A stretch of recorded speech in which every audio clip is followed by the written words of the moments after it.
안녕하세요. 남윤희 선생님입니다. 이번 시간은 1차 방정식 활용 벌써 6번째 시간입니다. 자, 우리가 벌써 5가지 유형들을 쭉 만나보았고요. 오늘도 지난 시간처럼 단독 유형이에요. 과부족선에 대한 문제를 만나보도록 할 텐데, 이런 거 있잖아요. 긴 의자에 학생들 막 앉히고 학생 수가 몇 명이에요? 의자의 개수 몇 개예요? 이렇게 물어보는 문제 있죠. 네, 그 문제를 지금 만나보도록 할 겁니다. 문제가 좀 기니까요. 차근차근 같이 한번 읽어보도록 할게요. 긴 의자에 학생들이 앉았는데 한 의자에 6명씩 앉으면 의자에 모두 앉고 5명이 앉지 못하는 상황이 첫 번째 상황이에요. 그 다음 이번엔 한 의자에 7명씩 앉으면 의자 2개가 남고 마지막 의자에는 3명이 앉게 된대요. 두 번째 상황이죠. 이렇게 2가지 상황을 우리에게 알려주면서 학생 수를 구해라 라고 하고 있습니다.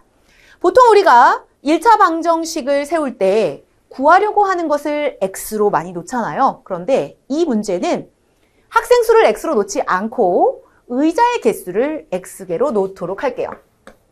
그러니까 의자 수가 몇 개예요? x개입니다. 자, 첫 번째 상황 보도록 할 텐데요. 여기서 우리가 학생 수를 나타내는 식을 만들 수가 있어요. 볼게요. 한 의자에 6명씩 앉으면 의자에 모두 앉고 그랬어요. 그럼 몇 명의 의자에 앉을 걸까요?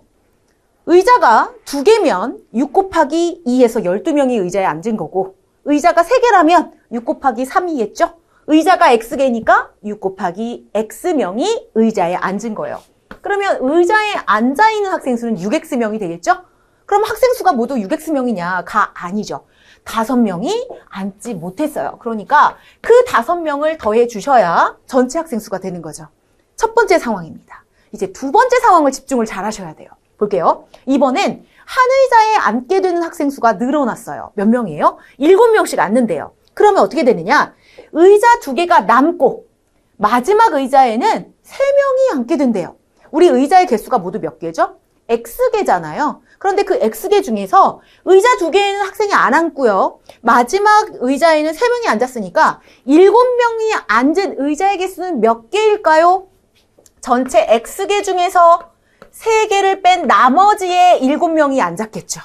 이해되시나요? 그래서 의자에 앉아있는 학생 수를 구하시려면 7 곱하기 x-3을 해야 돼요. 자, 그럼 끝나는 게 아니죠. 마지막 의자에는 3명의 친구들이 있거든요. 그러니까 그 3명의 친구들을 더해 주셔야 전체 학생 수가 되는 겁니다. 자, 요 뒷상황 다시 한번 예를 들어서 설명을 드릴게요.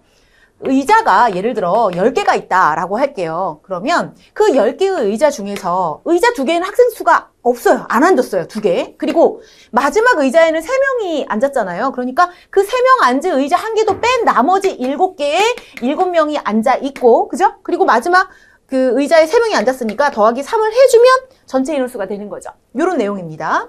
이해 잘 되시죠?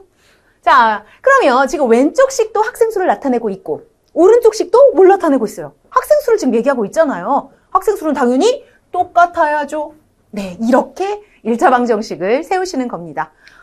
세웠으니 잘 풀어주시면 되겠죠? 가볼게요. 6x 플러스 5는 7x 마이너스 21 플러스 3이 되고요.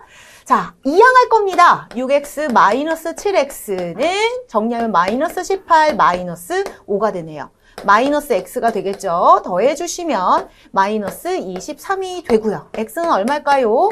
23이 되겠죠. 우리 x가 뭐였죠? 학생수 아니에요. 의자의 개수입니다. 그래서 또 여기 급하게 23이라고 하시면 정말 속상하게 틀리는 거죠. 뭐 구해야 돼요? 학생수요. 학생수는 여기 대입하는 게 조금 더 편해 보이지 않나요? 그쵸? 그래서 요 식에 대입을 할게요. 6 곱하기 x가 뭐예요? 23 더하기 5 하시면 되는 겁니다. 자, 23 곱하기 6 해볼게요. 6, 3, 18, 12, 13 더하기 5 하시면 143 나오네요. 143명의 학생 수를 이와 같이 구해 주실 수 있는 겁니다. 네.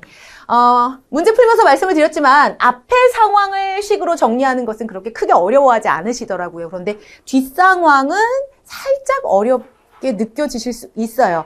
혹시 조금이라도 헷갈리시면 한 번 더 강의를 반복해서 들어보시면서 이해를 해주시고 뭐 질문하실 분이 있다면 질문해 주셔도 좋겠습니다. 자, 오늘 학습한 내용도 자, 잘 이해되셨길 바라겠고요. 지금까지 남윤희 선생님이었습니다.